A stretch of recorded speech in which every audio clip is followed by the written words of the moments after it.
So hi hello ನಮಸ್ತೆ everyone. ಎಷ್ಟು ದಿನ ಸ್ವಲ್ಪ ವೀಡಿಯೋ ಹಾಕ್ಲಿಕ್ಕೆ ಆಗಲಿಲ್ಲ, ಯಾಕಂದ್ರೆ ಸ್ವಲ್ಪ ಬ್ಯುಸಿ ಇದ್ದೆ. ಬ್ಯುಸಿ ಯಾಕಂದರೆ ಸ್ವಲ್ಪ ರೂಮಿಗೆ ಕೆಲಸ ಆಗ್ತಿತ್ತು. ಅಂದರೆ ಒಂದು 60% ಕಂಪ್ಲೀಟ್ ಆಗಿದೆ, ಇನ್ನೊಂದು 40% ಬಾಕಿ ಉಂಟು. ಅದರಲ್ಲಿ 20% ಈಗ ಕಂಪ್ಲೀಟ್ ಆಗ್ತದೆ. ಅದಕ್ಕೆ ಇಲ್ಲಿಗೆ ಬಂದದ್ದು. ಇಲ್ಲಿಗೆ ಅಂದರೆ ನಿಮಗೆ ಗೊತ್ತಿಲ್ಲಲ್ಲ, ಫಸ್ಟೇ ತೋರಿಸ್ತೇನೆ. Yes, electronic shop. ಸ್ವಲ್ಪ ಎಲೆಕ್ಟ್ರಾನಿಕ್ಸ್ ತಗೊಳ್ಳಿಕ್ಕೆ ಉಂಟು, ನಾನು ಪರ್ಚೇಸ್ ಆದಮೇಲೆ ಸಿಗ್ತೇನೆ. So good evening everyone. ನೀವು ವಿಡಿಯೋ ನೋಡುವಾಗ ಎಷ್ಟು ಗಂಟೆ ಆಗಿದೆ ನನಗಂತೂ ಗೊತ್ತಿಲ್ಲ, ಯಾಕಂದರೆ ಈಗ ಅರೌಂಡ್ 5 ಆಗ್ತಾ ಬಂತು. ಸೊ ನೀವು ಈ ವಿಡಿಯೋದ ಅಯ್ಯೋ ದೇವರೇ. ಸೊ ನೀವು ಈ ವಿಡಿಯೋನ ಥಂಬ್ನೇಲ್ ನೋಡಿ ಬಂದಿದ್ದರೆ ಅದರ ಬಗ್ಗೆ ಸಹ ಮಾತಾಡುವ. ಸ್ವಲ್ಪ ನಡೀಲಿಕ್ಕೆ ಉಂಟು. ನಾನು ಅದೇ ಆಗ ಹೇಳ್ದೆ ಅಲ್ಲ, ಎಲೆಕ್ಟ್ರಾನಿಕ್ ಶಾಪಿಗೆ ಹೋಗ್ತೇನೆ ಅಂತ. ಅಲ್ಲೇ ನನಗೆ ಒಂದು 5,000 ಖರ್ಚಾಯಿತು ಮರ ಸಾವು. ಅಂದರೆ ಫ್ಯಾನ್ ಮತ್ತು ಟ್ಯೂಬ್ಲೈಟ್ ಅಂದರೆ LED ಟ್ಯೂಬ್ಲೈಟ್, ಮತ್ತೆಂತ ತೆಗೆದೆ, ಮತ್ತು ಇದು ಕರ್ಟೈನ್ ಹಾಕಲಿಕ್ಕೆ ರಾಡ್, ಅಂದರೆ 3 ಟೋಟಲ್ 3 ವಿಂಡೋದಿಗೆ. ಮತ್ತು ಈಗ ಅದಕ್ಕೆ ಕರ್ಟೈನ್ಸ್ ಆರ್ಡರ್ ಮಾಡಿ ಆಯಿತು. ಎಲ್ಲ ಸೇರಿಸಿ ನನ್ನ ಕೈಯಿಂದ ನನಗೆ ಈಗ 5,000 ಖರ್ಚಾಯಿತು. ಒಂದು ತಿಂಗಳ ಸ್ಯಾಲ್ರಿ ಹೇಗೆ ಬರ್ತದೆ ಹೇಗೆ ಹೋಗ್ತದೆ ಅಂತ ಗೊತ್ತಾಗೋದಿಲ್ಲ. ಓಕೆ, ಸೊ ನಾವು ಯಾವಾಗಲೂ ಆ ಸೈಡ್ ಹೋಗೋದಲ್ಲ, ಇವತ್ತು ಆ ಸೈಡ್ ಹೋಗುವ. ಒಂದೇ ಸೈಡ್ ಎಂತಕ್ಕೆಲ್ಲ. ಹಾಂ, ಅದೇ ಒಂದು ಬೆಡ್ ಬರಲಿಕ್ಕೆ ಒಂದು ಬಾಕಿ ಉಂಟು, ಅದೊಂದೇ ಬಾಕಿ. ಮತ್ತು ಆಲ್ಮೋಸ್ಟ್ 90% ಕಂಪ್ಲೀಟ್ ಉಂಟು ರೂಮ್. ಮತ್ತೊಂದು ಕರ್ಟೈನ್ ಈಗ ಆರ್ಡ್ರ್ ಮಾಡಿದ್ದು, ವಿತಿನ್ 3-2 ಡೇಸಲ್ಲಿ ಬರ್ತದೆ. ನಾವು ನಮ್ಮ ಮೇನ್ ಟಾಪಿಕ್ಗೆ ಬರುವ. ಫಸ್ಟಿಗೆ ನೀವು ಈ ಚಾನಲ್ಗೆ ಫಸ್ಟ್ ಟೈಮ್ ಬರ್ತಿದ್ರೆ ಸಬ್ಸ್ಕ್ರೈಬನ್ನು ಅಯ್ಯೋ ನನಗೆ ಯಾಕೆ ಬಾಯಿ ಕಟ್ತದೆ ಅಂತ ಗೊತ್ತಾಗೋದಿಲ್ಲ. ಓಕೆ, ಸೊ ನೀವು ಚಾನಲ್ಗೆ ಫಸ್ಟ್ ಟೈಮ್ ಬರ್ತಿದ್ರೆ ಸಬ್ಸ್ಕ್ರೈಬ್ ಮಾಡಿ. ಓಕೆ, ವಿಡಿಯೋ ಲಾಸ್ಟ್ ತನಕ ನೋಡಿ, ವಿಡಿಯೋ ಇಷ್ಟ ಆದರೆ ಲೈಕ್ ಮಾಡಿ. ಸೊ ನೀವೇನಾದರೂ 18+ ಮತ್ತು ಬಿಲೋ 22-23 ಆದರೆ ಈ ವಿಡಿಯೋ ನಿಮಗೆ ಯೂಸ್ ಆಗ್ಬೋದು. ಅಂದರೆ ಅದೇ ಸ್ಟೂಡೆಂಟ್ಸ್ ಹೈಯೆಸ್ಟ್ ಅದೇ ಏಜ್ನವ್ರು ಇರುತ್ತಲ್ಲ. ಸೊ ನಾನು ಯಾಕೆ ಈ ವಿಡಿಯೋ ಮಾಡ್ತಿದ್ದೇನೆಂದರೆ, ತುಂಬ ಜನ ಸ್ಟೂಡೆಂಟ್ಸ್ ಏನಿದ್ದಾರೆ, ಸ್ಟೂಡೆಂಟ್ಸ್ ಅಂತ ಹೇಳೋದಿಲ್ಲ, ಬಿಟ್ವೀನ್ ದ್ಯಾಟ್ ಏಜ್, ಅಂದರೆ ಆ ಏಜಲ್ಲಿ ಏನಿರ್ತಾರೆ ಅವರು, ಅಂದರೆ ಈಗ ಹೈಯೆಸ್ಟ್ ಎಲ್ಲರೂ ಪಾರ್ಟ್ ಟೈಮ್ ಕೆಲಸ ಅದು ಇದು ಅಂತ ಮಾಡ್ತಾರೆ. ಮಿಕ್ಕವ್ರು ಏನಿರ್ತಾರೆ ಪೇರೆಂಟ್ ಮನೆ ಮೇಲೆ ಡಿಪೆಂಡ್ ಆಗಿರ್ತಾರೆ. ಸೊ ಬಿಟ್ವೀನ್ ನಾವು ಯಾವಾಗ ಕಾಲೇಜಿಗೆ ಎಂಟ್ರ್ ಆಗ್ತೇವೆ ಆವಾಗ ನಮಗೆ ಪೇರೆಂಟ್ಸ್ ಏನಿರ್ತಾರೆ ಪರ್ಸ್ನಲ್ ಅಂದರೆ ಪಾಕೆಟ್ ಮನಿಗೆ ಅಂತ ಇಷ್ಟಂತ ಹಣ ಕೊಟ್ಟಿರ್ತಾರೆ. ಬಟ್ ಅದು ಕೆಲವರಿಗೆ ಸಾಕಾಗ್ತದೆ, ಕೆಲವರಿಗೆ ಸಾಕಾಗೋದಿಲ್ಲ. ಯಾಕಂದರೆ ನಾನು ಫಸ್ಟ್ ಇಯರ್ ಡಿಗ್ರಿಗೆ ಸೇರಿದಲ್ಲ, ನಾನು ಫಸ್ಟ್ ಇಯರ್ ಡಿಗ್ರಿಗೆ ಸೇರಿದಾಗ ನನಗೆ ಮನೆಯಲ್ಲಿ ಕೊಡ್ತಿದ್ದದ್ದು ಜಸ್ಟ್ 20 ರೂಪೀಸ್. ಹಾಂ, 20 ರೂಪೀಸ್. ಯಾಕಂದರೆ ಬಸ್ ಚಾರ್ಜ್ 10 ರೂಪೀಸ್, ಹೋಗಲಿಕ್ಕೆ ಬರಲಿಕ್ಕೆ 10 ರೂಪೀಸ್, ಜಸ್ಟ್ 20 ರೂಪೀಸ್ ಕೊಡ್ತಿದ್ರು. ಬಟ್ ಆ ಟೈಮಲ್ಲಿ ಕೂಡ ನಾನು ಸ್ಪೋರ್ಟ್ಸ್ ಮಾಡ್ತಿದ್ದೆ. ಅದು ಹೇಗೆಂದರೆ ನನ್ನ ಹತ್ರ ಸ್ವಲ್ಪ ಹಣ ಇತ್ತು ನನ್ನ ಅಕೌಂಟಲ್ಲಿ. ಸೊ ಅದರಿಂದಲೇ ನಾನು ಮಾಡ್ತಿದ್ದೆ, ಮನೆಯಲ್ಲಿ ಕೇಳ್ತಾ ಇರಲಿಲ್ಲ. ಸೊ ಆ 20 ರೂಪೀಸಲ್ಲಿ ನಾನು ಎಲ್ಲ ಮೇಂಟೈನ್ ಮಾಡ್ತಿದ್ದೆ. ಸೊ ಇದು ನನ್ನ ಒಬ್ಬನ ಕೇಸ್ ಅಲ್ಲ, ಅಂದರೆ ತುಂಬ ಜನ ಸ್ಟೂಡೆಂಟ್ಸ್ ಇರ್ತಾರೆ, ಸ್ಟೂಡೆಂಟ್ಸ್ ಅಥವಾ ಮಿಡಲ್ ಕ್ಲಾಸಲ್ಲಿ ಹುಟ್ಟಿದವರು, ಅಂದರೆ ಹೈಯೆಸ್ಟ್ ಆಗಿ ಪೇರೆಂಟ್ ಮೇಲೆ ಡಿಪೆಂಡ್ ಆಗಿರ್ತಾರೆ. ಸೊ ನಿಮ್ಗೆ ಅದಕ್ಕೆ ಒಂದು ಒಳ್ಳೆಯ ಸೊಲ್ಯೂಷನ್ ಏನಂದರೆ ನಮ್ಮದು ಪಾರ್ಟ್ ಟೈಮ್ ಜಾಬ್. ಯಾಕಂದರೆ ನಾವಾಗ ಏನು ಮಾಡ್ತೇವೆ ಅಂದರೆ ನಮ್ಮ ಎಕ್ಸ್ಪೆನ್ಸನ್ನು ನಾವೇ ನೋಡ್ಕೊಳ್ಬೋದು. ಬಟ್ ಆ್ಯಂಡ್ ಪೇರೆಂಟ್ ಮನೆ ಮೇಲೆ ಡಿಪೆಂಡ್ ಆಗಿರೋದಿಲ್ಲ. ಸೊ ಪಾರ್ಟ್ ಟೈಮ್ ಜಾಬ್ ಅಂದ ತಕ್ಷಣ ಇದೆಲ್ಲ ನೋಡಬೇಡಿ, ಎಂತ ಉಂಟಲ್ಲ, ಮನೆಯಲ್ಲಿ ಕೂತು 1,000 ಅರ್ನ್ ಮಾಡಿ ದಿನಕ್ಕೆ 2,000, ದಿನಕ್ಕೆ 1,500, ಅದೆಲ್ಲ ದೊಡ್ಡ ಸ್ಕ್ಯಾಮ್. ಅದೆಲ್ಲ ನಾನು ಸಹ ನೋಡಿದ್ದೇನೆ ಮೊದಲು. ಅದೆಲ್ಲ ಯೂಸ್ ಇಲ್ಲ. ಅದೆಲ್ಲ ಎಂತ ಹೇಳ್ತಾರೆ, ನೆಟ್ವರ್ಕ್ ಮಾರ್ಕೆಟಿಂಗ್ ಅಂತ ಹೇಳ್ತಾರಲ್ಲ. ನೀವು ಇದನ್ನು ಫಸ್ಟ್ ನಮ್ಗೆ ಇಷ್ಟು ಪೇ ಮಾಡಿ, ಮತ್ತು ನಾವು ನಿಮ್ಗೆ ಇಷ್ಟು, ಅಂದರೆ ಡೇಟಾ ಎಂಟ್ರಿ ಅದಿದ್ದೆಲ್ಲ, ಅದೆಲ್ಲ ಫೇಕ್, ಅದೆಲ್ಲ ವೇಸ್ಟ್. ಅಂದರೆ ಅದಕ್ಕೆ ತಪ್ಪಿ ನೀವು ಆಸೆ ಪಟ್ಟು ಹೋದ್ರಿ ಕುತ್ತ ಮಂಡೆ ಆಗ್ಬೋದು. ಯಾಕಂದರೆ ದಿನಕ್ಕೆ 1,000 ಕೊಟ್ಟರೆ ಮನೇಲಿ ಕೂತವರಿಗೆ ಮತ್ತೆ ಬೇರೆ ಕೆಲಸ ಎಲ್ಲ ಎಂತಕ್ಕೆ, ಕಲಿಯುದಂತಕ್ಕೆ, ಸುಮ್ಮನೆ ಅದಕ್ಕೆ ಹೋಗ್ಬೋದಲ್ಲ. ಒಟ್ಟರಸಿ ಅಂದರೆ ಸ್ವಲ್ಪ ಮಂಡೆ ಓಡಿಸ್ಬೇಕು ಅಷ್ಟೇ. ಅಂದರೆ ನನ್ನ ದೃಷ್ಟಿಯಲ್ಲಿ ಯಾರು ಈಗ ಎಜುಕೇಷನ್ ಜೊತೆಗೆ ಪಾರ್ಟ್ ಟೈಮ್ ಕೆಲಸ ಮಾಡ್ತಾರಾ ಅವರಿಗೆ ನನ್ನ ಯೋಚನೆಯಲ್ಲಿ ನಾನು ಅವರಿಗೊಂದು ಸ್ವಲ್ಪ ರೆಸ್ಪೆಕ್ಟ್ ಜಾಸ್ತಿ ಕೊಡ್ತೇನೆ. ಯಾಕಂದರೆ ಅವರು ಅವರ ಪೇರೆಂಟ್ ಮೇಲೆ ಡಿಪೆಂಡ್ ಆಗಿರೋದಿಲ್ಲ. ಯಾಕಂದರೆ ನೀವು ಅಂದರೆ 18 ಏಜಲ್ಲಿ ಅರ್ನ್ ಮಾಡಲಿಕ್ಕೆ ಸ್ಟಾರ್ಟ್ ಮಾಡಿದರೆ ನಿಮಗೆ ಸ್ವಲ್ಪ ಎಂತ ಗೊತ್ತುಂಟ, ಹಣದ ವ್ಯಾಲ್ಯೂ ಗೊತ್ತಾಗ್ತದೆ. ಅಂದರೆ ನಾನು ಯಾಕೆ ಸ್ಟಾರ್ಟ್ ಮಾಡಿದೆ ಅಂದರೆ ಫಸ್ಟ್ ಸೆಕೆಂಡ್ ಇಯರ್ ಡಿಗ್ರಿಯಲ್ಲಿ ನಾನು ಪಾರ್ಟ್ ಟೈಮ್ ಜಾಬ್ ಸ್ಟಾರ್ಟ್ ಮಾಡಿದೆ. ಬಟ್ ಅಂದರೆ ನಾನು ಸೆಕೆಂಡ್ ಇಯರ್ ಡಿಗ್ರಿಯಲ್ಲಿ ಸ್ಟಾರ್ಟ್ ಮಾಡಿದಂತಲ್ಲ, ಅಂದರೆ ನಾನು ಅದಕ್ಕಿಂತ ಮುಂಚೆ ಕೂಡ ಕೆಲಸ ಮಾಡಿದ್ದೇನೆ. ಅಂದರೆ ನಾನು 8ನೇ ಕ್ಲಾಸಲ್ಲಿರುವಾಗ ಬಾವಿದು ಮಣ್ಣು ತೆಗಿಲಿಕ್ಕೆ ಹೋಗ್ತಿದ್ದೆ, ಅಂದರೆ ಬಾವಿ ಮಾಡ್ತಾರಲ್ಲ. ಮತ್ತು 9ನೇ ಕ್ಲಾಸಲ್ಲಿರುವಾಗ ಮರದ ಪಾಲಿಶಿಗೆ ಹೋಗ್ತಿದ್ದೆ, ಮರದ ಪಾಲಿಶ್ ಕೆಲಸಕ್ಕೆ. 10ರಲ್ಲಿರುವಾಗ ಫ್ಲೆಕ್ಸಿದ ಕೆಲಸಕ್ಕೆ ಹೋಗ್ತಿದ್ದೆ, ಫ್ಲೆಕ್ಸ್ ಪ್ರಿಂಟಿಂಗ್ 3 ವರ್ಷ. ಅದಕ್ಕಿಂತ ಮೊದಲು ಹೋಗ್ತಾ ಇರಲಿಲ್ಲ, ನನಗೆ ಮನೇಲಿ ಆಗ ಬಿಡ್ತಿರ್ಲಿಲ್ಲ, ಅಂದರೆ ಚಿಕ್ಕದಲ್ಲ. ಸೊ ಆ 3 ವರ್ಷ ಆ ಕೆಲಸಕ್ಕೆ ಹೋಗ್ತಿದ್ದೆ. First year degree, first PUC ಮತ್ತು ಸೆಕೆಂಡ್ PUC ನಾನು ಖಾಲಿ ಸ್ಪೋರ್ಟ್ಸ್ ಮಾಡಿದ್ದು, ಬೇರೆ ಎಂತ ಇಲ್ಲ. ಅಂದರೆ ಆಗ ನನಗೆ ಖರ್ಚಿತ್ತು.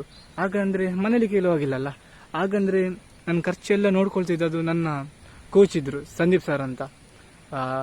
ಅವರು ನನ್ನ ಎಕ್ಸ್ಪೆನ್ಸ್ ಅಂತ ಅಲ್ಲ, ನನ್ನಂತ ತುಂಬ ಜನ ಸ್ಟೂಡೆಂಟ್ಸ್ ಇದ್ದರು ಸ್ಪೋರ್ಟ್ಸಲ್ಲಿದ್ದವರು, ಅವರೆಲ್ಲ ಎಕ್ಸ್ಪೆನ್ಸನ್ನು ಅವರೇ ನೋಡ್ತಿದ್ರು. ಯಾಕಂದರೆ ಅವರಿಗೆ ಸಹ ಆಗ ಅಷ್ಟು ಸ್ಯಾಲ್ರಿ ಇರಲಿಲ್ಲ.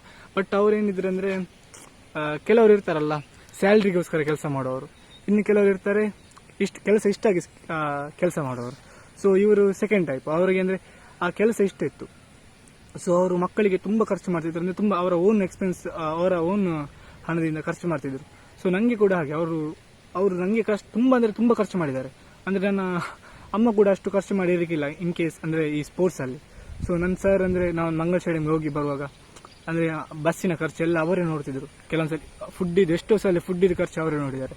ಅಂದರೆ ತುಂಬ ಅವ್ರು ಈಗ ಅಂದರೆ ಆಗ ಮಾತ್ರ ಅಲ್ಲ, ಅವ್ರು ಈಗ ಕೂಡ ಎಷ್ಟೋ ಜನ ಸ್ಟೂಡೆಂಟ್ಸ್ ಇದ್ದಾರಲ್ಲ, ಅವ್ರದ್ದು ಖರ್ಚೆಲ್ಲ ಅವರೇ ನೋಡ್ಕೊಳ್ತಾರೆ. ಅಂದರೆ ಸ್ಪೋರ್ಟ್ಸಲ್ಲಿ ಅವರು ಅಂದರೆ ನಮ್ಮನ್ನೆಲ್ಲ ಮೇಲೆ ತಂದದ್ದೇ ಅವರು. ಯಾಕಂದರೆ ನಾನೀಗ ಎಲ್ಲಿ ಈ ಪೊಸಿಷನಲ್ಲಿ ಇದ್ದೇನಾ ಅದಕ್ಕೆ ಒಂದು ಕಾರಣನೇ ಅವರು. ಯಾಕಂದರೆ ನಾನು ಯಾರಿಗೂ ಗೊತ್ತಿರಲಿಲ್ಲ. ಅಂದರೆ ಮೊದಲು ಅವರು ನನಗೆ ಟ್ರೈನಿಂಗ್ ಕೊಟ್ಟಾದಮೇಲೆ ನಾನು ಈ ಲೆವೆಲ್ಗೆ ಬಂದೆ. ಸೊ ಎಲ್ಲ ನನ್ನನ್ನು ಗುರುತಿಸಲಿಕ್ಕೆ ಸ್ಟಾರ್ಟ್ ಮಾಡಿದರು. ಒಂದೆರಡು ಕಡೆ ಸನ್ಮಾನ, ಒಂದೆರಡು ಕಡೆ ಅಲ್ಲ, ಒಂದು 20-30 ಸನ್ಮಾನ ಏನಾಗಿದೆ. ಅದರಲ್ಲಿ ಹಣ ಕೊಡ್ತಾರಲ್ಲ, ಅಂದರೆ ಕೆಲವು ಕಡೆ ಕೊಡ್ತಾರೆ. ಸೊ ಅದನ್ನೆಲ್ಲ ನಾವು ಸ್ಪೋರ್ಟ್ಸಿಗೆ ಯೂಸ್ ಮಾಡ್ತಿದ್ವಿ. ಅಂದರೆ ಆ ಹಣವನ್ನು ನಾವು ಬೇರೆ ಯಾವುದಕ್ಕೆ ಸಹ ಮುಟ್ತಾ ಇರಲಿಲ್ಲ. ಅಂದರೆ ಸ್ಪೋರ್ಟ್ಸಲ್ಲಿ ಬಂದ ಹಣ ಸ್ಪೋರ್ಟ್ಸಿಗೆ ಯೂಸ್ ಮಾಡ್ತಿದ್ವಿ. ಸೊ ಅಂದರೆ ಫಾರ್ ಎಕ್ಸಾಂಪಲ್ ನಾನೀಗ ಎಲ್ಲಿಯಾದರೂ ದೂರ ಪ್ಲೇಸಿಗೆಲ್ಲ ಹೋಗ್ತೇನಲ್ಲ, ಸೊ ಅಲ್ಲೆಲ್ಲ ತುಂಬ ಖರ್ಚಾಗ್ತದೆ. ಅಂದರೆ ಬೇರೆಯವರಿಗೆ ತುಂಬ ಖರ್ಚಾಗ್ತದೆ. ಅಂದರೆ ನನ್ನ ಜೊತೆ ಫ್ರೆಂಡ್ಸ್ ಇದ್ದು ಅವರೆಲ್ಲ ಒಂದು ಕಾಂಪಿಟೇಷನ್ಗೆ ಬಂದರೆ, ಫಾರ್ ಎಕ್ಸಾಂಪಲ್ ಈಗ ಹರಿಯಾಣಕ್ಕೆಲ್ಲ ಬಂದರೆ ಅಲ್ಲಿ ಅವರು 12,000 13,000 ಎಲ್ಲ ಖರ್ಚು ಮಾಡ್ತಿದ್ರು. ಅದು ಸಹ ಅವರಿಗೆ ಕಡಿಮೆ ಅಂತ ಹೇಳ್ತಿದ್ರು. ಅಂದರೆ ಇಷ್ಟೇ ಖರ್ಚು ಮಾಡಿ ಅಂತ. ನಾನು ಆ ಪ್ಲೇಸಲ್ಲೆಲ್ಲ 4,000 5,000 ಅಷ್ಟೇ ಖರ್ಚು ಮಾಡ್ತಿದ್ರು. ಅಂದರೆ ಏನು ಬೇಕು ಅದು ಮಾತ್ರ. ಅವರೆಲ್ಲ ಸಿಕ್ಕಿದ್ದನ್ನೆಲ್ಲ ತೆಗಿತಿದ್ರು. ನನಗೆ ಸಾಹಸ ಆಗ್ತಿತ್ತು. ಬಟ್ ಅಂತ ಹೇಳ್ತೇವೆ, ಹಣ ಇರಲಿಲ್ಲಲ್ಲ, ಸ್ವಲ್ಪ ಪ್ರಾಬ್ಲಮ್ ಇತ್ತು ಆಗ. ಯಾವಾಗ ನೀವು ಕೆಲಸಕ್ಕೆ ಸೇರ್ತೀರಾ, ಒಂದು ನಿಮ್ಮ ಮೈಂಡಲ್ಲಿ ಒಂದು ಮೈಂಡ್ ಸೆಟ್ ಮಾಡ್ಕೊಳ್ಳಿ. ಅಂದರೆ ಒಂದು ಗೋಲ್ ಸೆಟ್ ಮಾಡ್ಕೊಳ್ಳಿ, ನನಗೆ ಈ ಕೆಲಸದಲ್ಲಿ ನನಗೆ ಇದನ್ನು ಅಚೀವ್ ಮಾಡಬೇಕಂತ. ಸೊ ನಾನು ನನ್ನ ಕೆಲಸಕ್ಕೆ ಸೇರಿದ ಮೇಲೆ ನಾನು ತೊಗೊಂಡ ಫಸ್ಟ್ ವಸ್ತು ಏನು ಗೊತ್ತಾ, ನಾನೊಂದು ಇದು ತೊಗೊಂಡಿದ್ದೆ, ಎಂತ ಹೇಳ್ತಾರೆ, ಅಲ್ಮಾರಿ. ಅದಕ್ಕೆ ಎಷ್ಟು ಅರೌಂಡ್ 11,000 ಇತ್ತು. ಸೊ ನಾನು ಮಾಡ್ತಿದ್ದದ್ದು ಪಾರ್ಟ್ ಟೈಮ್ ಜಾಬ್, ನನಗೆ ಇದ್ದದ್ದು 5,000 ಸ್ಯಾಲ್ರಿ. ಸೊ ನನಗೆ ಆಗ ಇದಿತ್ತು ಎಂತ, ಕಾಲೇಜ್ ಆದಮೇಲೆ ಹಾಲಿಡೇ ಇರ್ತದಲ್ಲ. ಸೊ ನಾನು ಅಲ್ಮಾರಿ ತೊಗೊಳ್ಳೋಕ್ಕೋಸ್ಕರ 1 ಮಂತ್ ಫುಲ್ ಜಾಬ್ ಮಾಡಿದ್ದೆ. ಅಂದರೆ ಫುಲ್ ಶಿಫ್ಟ್ ಮಾಡಿದ್ದೆ. ಸೊ ದ್ಯಾಟ್ ನನಗೆ ಅಲ್ಮಾರಿ ಪರ್ಚೇಸ್ ಮಾಡ್ಬೋದಂತ. ಸೊ ಅದು ನನಗೆ ತೊಗೊಳ್ಳುವಾಗ ಅದು ಆದ ಖುಷಿ ಉಂಟಲ್ಲ, ಅದಂದರೆ ಯಾವುದ್ರಲ್ಲಿ ಆಗಲಿಲ್ಲ. ಯಾಕಂದರೆ ನಾವು ಯಾವಾಗ ನಮ್ಮ ಹಣದಲ್ಲಿ ತೆಗಿತೇವೆ ಆಗ ನಮಗೆ ಒಂದೊಂದು ಇದರ ಸಹ ವ್ಯಾಲ್ಯೂ ಗೊತ್ತಾಗ್ತದೆ. ನಾವೀಗ ಮನೆಯಲ್ಲಿ ಹೋಗಿ ಹೇಳ್ಬೋದು ನನಗೆ ಅದು ಬೇಕು ಇದು ಬೇಕಂತ. ಸೊ ಯಾವಾಗ ನಾವು ಅಂದರೆ ಅರ್ನ್ ಮಾಡಲಿಕ್ಕೆ ಸ್ಟಾರ್ಟ್ ಮಾಡ್ತೇವೆ ನಮ್ಗೆ ಗೊತ್ತಾಗ್ತದೆ, ಓಕೆ ನಾವು ಅವ್ರ ಸಹ ಹೇಳ್ತೇವೆ ಅದು ಬೇಕು ಇದು ಬೇಕಂತ. ಬಟ್ ನಾವು ಯಾವಾಗ ಅರ್ನ್ ಮಾಡ್ತೇವೆ ಆಗ ನಮ್ಗೆ ಗೊತ್ತಾಗ್ತದೆ ಅದೆಷ್ಟು ಕಷ್ಟ, ಅಂದರೆ ಅವರ ಸೈಡಿನ ಅದೆಷ್ಟು ಕಷ್ಟ ಅಂತ. ಆದರೆ ಸಹ ನಾವು ಹೇಳಿದ್ದು ಪೇರೆಂಟ್ನವರು ನಾವೆಷ್ಟೇ ಅಂದರೆ ರಿಚ್ ಇರಲಿ, ರಿಚ್ ಇಲ್ಲದೇ ಇರಲಿ, ಬಟ್ ಅವರು ನಮಗೆ ಯಾವತ್ತೂ ನಾವು ಹೇಳಿದಕ್ಕೆ ಇಲ್ಲ ಅಂತ ಹೇಳುದಿಲ್ಲ. ಅಂದರೆ ಒಂದು ವೇಳೆ ಇಲ್ಲ ಅಂತ ಹೇಳಿದ್ರು ಕೂಡ ಏನಾದರೂ ಒಂದು ಮಾಡಿಕೊಡ್ತಾರೆ. ಸೊ ಅದೇ ನೀವು ಯಾವಾಗ ನೀವು ಅರ್ನ್ ಮಾಡಲಿಕ್ಕೆ ಸ್ಟಾರ್ಟ್ ಮಾಡ್ತೀರಾ ಆಗ ಅವ್ರಿಗೆ ಏನಿರ್ತಾರೆ ಅಂದರೆ ಅವರ ಸ್ವಲ್ಪ ರೆಸ್ಪಾನ್ಸಿಬಿಲಿಟಿ ಏನಿರ್ತದೆ ಅದು ಸ್ವಲ್ಪ ಕಡಿಮೆ ಆಗ್ತದೆ, ಯಾಕಂದರೆ ನಿಮ್ಮ ಎಕ್ಸ್ಪೆನ್ಸನ್ನು ನೀವೇ ನೋಡ್ಕೊಳ್ತೀರಾ. ಸೊ ನಾನು ಬೇಸಿಕಲಿ ಯಾಕೆ ಸ್ಟಾರ್ಟ್ ಮಾಡಿದರೆ, ನಾನು ಜಿಮ್ಮಿಗೆ ಜಾಯ್ನ್ ಆದೆ ಸೆಕೆಂಡ್ ಇಯರಲ್ಲಿ. ಸೊ ದಟ್ ನಂದು ಫುಡ್ಡಿದ ಎಕ್ಸ್ಪೆನ್ಸಸ್ ಎಲ್ಲ ಏನುಂಟು ಅದೆಲ್ಲ ನೋಡ್ಕೊಳ್ಬೋದು ಅಂತ. ಬಟ್ ಅದರ ಜೊತೆಯಲ್ಲಿ ನಾನು ಖಾಲಿ ಎಲ್ಲ ಹಣವನ್ನು ಅದಕ್ಕೆ ಹಾಕಲಿಲ್ಲ, ಸೇವ್ ಮಾಡಿದೆ. ಈಗ ಇದೆ ನಾನು ಹೇಳಿದರೆ ಎಲೆಕ್ಟ್ರಾನಿಕ್ಸ್ ಅದೆಲ್ಲ ನಾನು ಸೇವ್ ಮಾಡಿದ ಹಣದಲ್ಲೇ ಮಾಡ್ತಾ ಇರೋದು. ಅದು ಬಿಟ್ಟು ಇನ್ನೂ ಸಹ ಕೆಲವು ಕೆಲಸಕ್ಕೆ ನನ್ನ ಕೈಯಿಂದ ಸ್ವಲ್ಪ ಹಣ ಕೊಡ್ತೇನೆ ಅಮ್ಮನಿಗೆ, ಅದಕ್ಕೆ ಇದಕ್ಕೆ ಅಂತ. ಸೊ ಹಾಗೇನಾಗ್ತದೆ ಅಂದರೆ ಅವರ ಬರ್ಡನ್ ಸ್ವಲ್ಪ ಕಡಿಮೆ ಆಗ್ತದೆ, ಗೊತ್ತಾಯ್ತಾ. ಟೈಮ್ ಅಂದರೆ ನೋಡ್ಲಿಕ್ಕೆ ಹೋದರೆ ನಿಮಗೆ ಈ ಟೈಮಲ್ಲಿ ತುಂಬ ಜಾಬ್ಸ್ ಇದೆ. ಫಾರ್ ಎಕ್ಸಾಂಪಲ್ ವೆಹಿಕಲ್ ಇದ್ದವರಿಗೆ ಸ್ವಿಗ್ಗಿ, ಝೊಮ್ಯಾಟೊ ಅದೆಲ್ಲ ಒಳ್ಳೆ ಜಾಬ್ ಅಂತಲೇ ಹೇಳ್ಬೋದು, ಯಾಕಂದರೆ ಒಳ್ಳೆ ಅರ್ನ್ ಮಾಡ್ತಿದ್ದಾರೆ. ನನ್ನ ಕೇಸಲ್ಲಿ ನೋಡ್ಲಿಕ್ಕೆ ಹೋದರೆ ನಾನು ರಿಟೇಲಲ್ಲಿ ಜಾಬ್ ಮಾಡೋದು ತುಂಬ ಕಷ್ಟ ಇರ್ತದೆ. ಅಂದರೆ ಒಟ್ಟರಸಿ ಕಷ್ಟ ಇರ್ತದೆ, ಯಾಕಂದರೆ ಸಿಕ್ಕ ಲೋಡ್ ಎಲ್ಲ ಎತ್ತಬೇಕು. ಅದು ನಾನಿರೋ ಕೆಲಸ ಹೇಗೆ ಅಂದರೆ ಗುಡಿಸ್ತೇವಲ್ಲ, ಗುಡಿಸೋದ್ರಿಂದ ಹಿಡಿದು ಬಿಲ್ಲಿಂಗ್ ತನಕ ಕೂಡ ಮಾಡಬೇಕು. ಕಂಪ್ಯೂಟರ್ ಆಪರೇಟ್ ಮಾಡಿದರೆ ಅದು ಆಪರೇಟ್ ಮಾಡಬೇಕು, ಅಂದರೆ ಎಲ್ಲ ಮಿಕ್ಸ್. ನೀನು ಅದೇ ಮಾಡಬೇಕು ಇದೇ ಮಾಡಬೇಕಂತಿಲ್ಲ. ಸೊ ನಾನು ಆ ಕೆಲಸಕ್ಕೆ ಹೋಗಿ ಕಲ್ತದ್ದೇನೆಂದರೆ, ಯಾವ ಕೆಲಸ ಕೂಡ ಮೇಲೆ ಕೆಳಗೆ ಅಂತ ಇಲ್ಲ. ಅಂದರೆ ನಾವು ಯಾವ ಕೆಲಸ ಕೂಡ ಕಲ್ತ್ರೆ ಅದು ಇನ್ ಫ್ಯೂಚರಲ್ಲಿ ಯೂಸ್ ಬರ್ತದೆ. ಅಂದರೆ ನೀವು ಯಾವ ಕೆಲಸಕ್ಕೆ ಸೇರಿದರೆ ಕೂಡ ನಿಮ್ಗೆ ಅದರಿಂದ ಏನಾದರೂ ಒಂದು ಯೂಸ್ ಅಂತ ಒಂದು ಇದ್ದೇ ಇರ್ತದೆ. ಅಂದರೆ ಫಸ್ಟಿಂದ ನಾನು ಕಲ್ತದ್ದು ಪ್ಯೂರ್ ಕನ್ನಡ ಮೀಡಿಯಮಲ್ಲಿ, ನಾನು ಇಂಗ್ಲೀಷೆಲ್ಲ ಅಷ್ಟು ಒಳ್ಳೆದಿರಲಿಲ್ಲ. ಸೊ ನಾ ಇರುವ ಶಾಪ್ ಏನುಂಟು ಅದು ಅಂದರೆ ಆ್ಯಕ್ಚುಲಿ ಆಗಿರೋದು ಸಿಟಿ ಸೈಡಲ್ಲಿ. ಅಲ್ಲಿ ಬರುವ ಕಸ್ಟಮರ್ಸ್ ಎಲ್ಲ ಒಂದು ಫ್ಲ್ಯಾಟಲ್ಲಿರುವವರು ಅಥವಾ ಹೊರಗಡೆಯಿಂದ ಬರುವವರು, ಹರಿಯಾಣ ಅಲ್ಲೆಲ್ಲ. ಸೊ ಅವ್ರ ಹತ್ರ ಹಿಂದಿ, ಇಂಗ್ಲೀಷ್ ಎಲ್ಲ ಅದೇ ಮಾತಾಡಿ ಹೋಗ್ತದೆ. ಸೊ ನಮ್ಮದು ಏನುಂಟು ಲ್ಯಾಂಗ್ವೇಜ್ ಏನುಂಟು ಅದು ಒಳ್ಳೆ ಇಂಪ್ರೂವ್ ಆಗ್ತಾ ಹೋಗ್ತದೆ. ಮತ್ತೇನೆಂದರೆ ನೀವು ಆಗ ಒಂದು 18 ಆಗ್ತಿರಲ್ಲ, ಆಗ ಸ್ವಲ್ಪ ಏನು ಹೇಳ್ತೇವೆ ನಾವು, ಸೆಲ್ಫ್ ರೆಸ್ಪೆಕ್ಟ್ ಅನ್ನು ಸ್ವಲ್ಪ ಜಾಸ್ತಿ ಮಾಡಿ. ಯಾಕಂದರೆ ಮನೇಲಿ ಎಲ್ಲದಕ್ಕೆ ಸಹ ಕೇಳಲಿಕ್ಕೆ ಸಹ ನಂಗಂತೂ ಈಗ ಒಳ್ಳೇದಾಗೋದಿಲ್ಲ. ಯಾಕಂದರೆ ಅದು ಬೇಕಮ್ಮ ಇದು ಬೇಕಮ್ಮ, ಅಕ್ಕನ ಹತ್ರ ಕೇಳಲಿಕ್ಕೆ ಅಷ್ಟು ಒಳ್ಳೆ ಆಗೋದಿಲ್ಲ. ಯಾಕಂದರೆ ಅಕ್ಕನ ಹತ್ರ ಅಂದರೆ ಏನಿಲ್ಲ, ಯಾಕಂದರೆ ಅವರು ನಾನು ಕೇಳದಿದ್ದರೆ ಸಹ ನನಗೆ ನನ್ನ ಅಕ್ಕ ಅದಕ್ಕಿಂತ ಮುಂಚೆನೇ ಕೊಡ್ತಾಳೆ. ಬಟ್ ನೀವು ಥಿಂಕ್ ಮಾಡಿ, ನೀವು ಈಗ 18 ಅಥವಾ 21 ಆಗಿ ಕೂಡ ಮನೆ ಮೇಲೆ ಡಿಪೆಂಡ್ ಆಗಿದ್ದರೆ ಸ್ವಲ್ಪ ಥಿಂಕ್ ಮಾಡಿ. ಯಾಕಂದರೆ ನೆಕ್ಸ್ಟ್ ನೀವು ಯಾವ ಜಾಬಿಗೆ ಹೋದರೂ ಕೂಡ ಕಷ್ಟ ಆಗ್ತದೆ, ಡೆಫಿನೆಟ್ಲಿ ಕಷ್ಟ ಆಗ್ತದೆ. ಯಾಕಂದರೆ ನೀವು ಆಗ ಇನ್ನೊಬ್ಬರ ಅಂಡರಲ್ಲಿ ದುಡಿಲಿಕ್ಕೆ ಸ್ಟಾರ್ಟ್ ಮಾಡ್ತೀರಲ್ಲ, ನಿಮಗೆ ಫಸ್ಟ್ 1-2 ಇಯರ್ ಕಷ್ಟ ಆಗೇ ಆಗ್ತದೆ. ಅದಕ್ಕಿಂತ ಮುಂಚೆ ನೀವು ಏನಾದರೂ ಸೆಟ್ ಆಗಿದ್ದರೆ, ಈ ಕಾರ್ಪೊರೇಟಿವ್ ವರ್ಲ್ಡ್ಗೆ ಸೆಟ್ ಆಗಿದ್ದರೆ ನಿಮಗೆ ಅಷ್ಟೇನು ಬರ್ಡನ್ ಅಂತ ಅನಿಸೋದಿಲ್ಲ.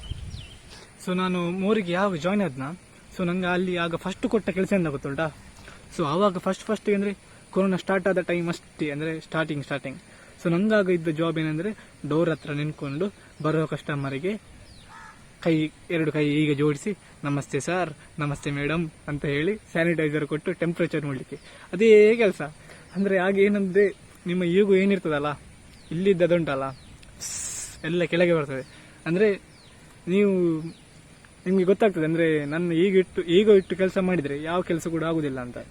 ಸೊ ಈಗ ಸೈಡ್ಗೆ ಇಟ್ಟು ಕೆಲಸ ಮಾಡಬೇಕು. ಅದಾದಮೇಲೆ ಒಂದೊಂದು ಕೆಲಸ ಕೊಡ್ತಾ ಹೋದರು. ನಾನು ಕಲಿತಾ ಹೋದೆ. ಸೊ ಅದೇ ಥರ ನೀವು ಯಾವಾಗ ನಿಮ್ಮ ಈಗೋವನ್ನು ಸ್ವಲ್ಪ ಕೆಳಗಿಟ್ಟು ಕೆಲಸ ಮಾಡ್ತೀರಾ, ಆವಾಗ ಕೆಲಸ ಕಲಿಬೋದು. ಇಲ್ಲದಿದ್ದರೆ ಎಂಥ ಕೆಲಸ ಕಲೀಲಿಕ್ಕೆ ಆಗೋದಿಲ್ಲ. ನಾನು ಮುನ್ನಿಂದ ಉಂಟಲ್ಲ ವಿಡಿಯೋ ಹಾಕ್ಬೇಕಂತ ಅಂದ್ಕೊಳ್ಳೋದು. ಬಟ್ ಏನಾಯ್ತಂದರೆ ಇದೀಗ ಲಾಕ್ಡೌನ್ನ ಟೈಮಲ್ಲಿ ನಾನು ಮೊನ್ನೆ 1 ವಾರದಿಂದ ಫುಲ್ ಶಿಫ್ಟ್ ಮಾಡ್ತಿದ್ದೆ. ಅಂದರೆ ಬೆಳಿಗ್ಗೆಯಿಂದ ಸಂಜೆ ತನಕ, ಅಂದರೆ ಮಾರ್ನಿಂಗ್ 4:30 ಹೋದರೆ ರಿಟರ್ನ್ ವಾಪಸ್ ಮನೆಗೆ ಬರುವಾಗ ಈವ್ನಿಂಗ್ 4:30 ತನಕ ಆಗ್ತಿತ್ತು. ಸೊ ನಂಗಾಗ ಅಫ್ಕೋರ್ಸ್ ನಂಗಾಗ ವೀಡಿಯೋ ಮಾಡಲಿಕ್ಕೆ ಟೈಮ್ ಸಿಗ್ತಾ ಇರಲಿಲ್ಲ. ನಾನು ಯಾಕೆ ಇಷ್ಟು ಬಾಯಿ ಕಟ್ತಿದ್ದೇನೆ ಅಂತ ನಂಗೆ ಗೊತ್ತಿಲ್ಲ. ಏನಾದರೂ ಸೊಲ್ಯೂಷನ್ ಇದ್ದರೆ ಪ್ಲೀಸ್ ಹೇಳಿ ಆಯಿತಾ. ಯಾಕಂದರೆ ನನಗೆ ಆಗೋದಿಲ್ಲ, ಅದು ನಾನು ಸ್ಪೀಡ್ ಮಾತಾಡೋದಲ್ಲ. ಸೊ ಫುಲ್ ಶಿಫ್ಟ್ ಮಾಡ್ತಿದ್ದೆ. ಸೊ ಅದಕ್ಕೆ ನನಗೆ ವೀಡಿಯೋ ಮಾಡಲಿಕ್ಕೆ ಆಗ್ತಿರಲಿಲ್ಲ. ಆ್ಯಂಡ್ ನಾಳೆ ಹೇಗೂ ಕೂಡ ಫ್ರೈಡೇ. ಸೊ ನೀವು ಈ ವಿಡಿಯೋ ಯಾವಾಗ ನೋಡ್ತೀರಿ ಅಂತ ಗೊತ್ತಿಲ್ಲ, ಬಟ್ ನನಗೆ ನಾಳೆ ಫ್ರೈಡೇ. ಸೊ ನಾಳೆಂತೂ ವೀಡಿಯೋ ಮಾಡ್ತೇನೆ, ಯಾಕಂದರೆ ನನಗೆ ವೀಕ್ ಆಫ್ ಉಂಟು. ಸೊ ನಾಳೆ ನಾನು ಸಿಟಿಗೆ ಹೋಗಲಿಕ್ಕೆ ಸಹ ಆಗ್ಬೋದು, ಯಾಕಂದರೆ ಮನೆಯಲ್ಲಿ ಕೂತ್ಕೊಳ್ಳಿಕ್ಕೆ ಅಂತ ಆಗೋದಿಲ್ಲ. ಯಾಕಂದರೆ ವಾರದಲ್ಲಿ ಇರೋದೇ ಒಂದು ರಜೆ ಅಲ್ಲ. ಸೊ ಎಂತಾದರೂ ಮಾಡಬೇಕು, ನೋಡುವ ಎಂತ ಅಂತ. ಸೊ ನಾವು ಈ ವಿಡಿಯೋವನ್ನು ಇಲ್ಲಿಗೆ ಎಂಡ್ ಮಾಡುವ ಅಂತಲ್ಲ ಅದು. ಸೊ ನೀವು ಇಲ್ಲಿ ತನಕ ಈ ವಿಡಿಯೋ ನೋಡಿದರೆ ನಿಮ್ಗೆ ಇಷ್ಟ ಆದರೆ ಲೈಕ್ ಮಾಡಿ ಆಯಿತಾ. ಅದೇ ಹಾಗೆ ಹೇಳಿದೆಲ್ಲ, ಸಬ್ಸ್ಕ್ರೈಬ್ ಮಾಡದಿದ್ದರೆ ಸಬ್ಸ್ಕ್ರೈಬ್ ಮಾಡಿ. ಸೊ ನಾವು ವಿಡಿಯೋವನ್ನು ಇಲ್ಲಿಗೆ ಮುಗಿಸುವ. ಬಾಯ್.